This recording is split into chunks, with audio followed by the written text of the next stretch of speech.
Halo, welcome to Learn Indonesian with Maria. Today we will learn how to make sentences in Indonesian language. I hope you can write and speak clearly and correctly after watching this video. Let's start. In Indonesian, most sentences follow a very clear order. We call it SPOK. S is subject, or in English we call it subject.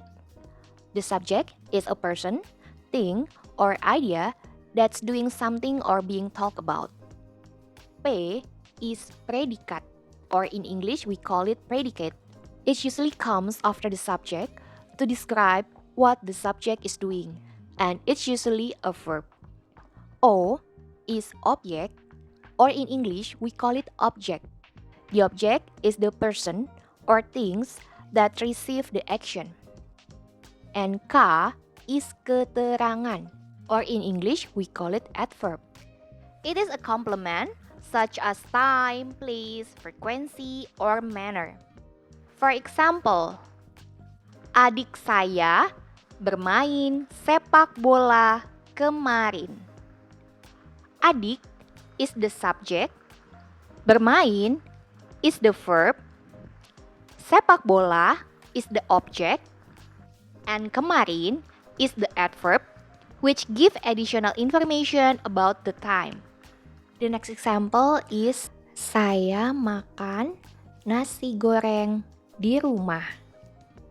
Saya is the subject, makan is the verb, nasi goreng is the object, di rumah is the adverb, which give additional information about the place or location. The next example is dia belajar bahasa Indonesia setiap hari. Dia is the subject, belajar is the verb, bahasa Indonesia is the object, setiap hari is the adverb, which give additional information about the frequency. Next, saya belajar matematika dengan rajin.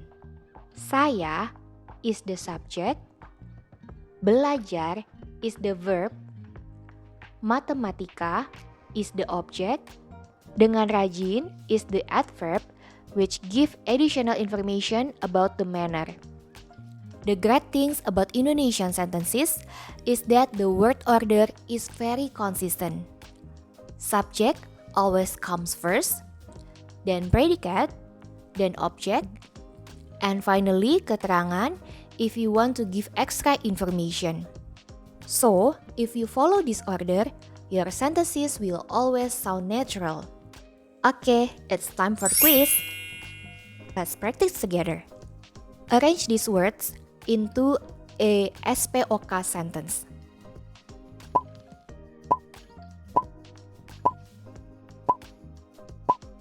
Three, two, one. And the correct answer is dia membaca komik kemarin. See, making sentences in Indonesian is simple once you know the SPOK formula. If you enjoy this lesson, don't forget to like, subscribe, and share this video with your friends who also want to learn Indonesian. See you, sampai jumpa!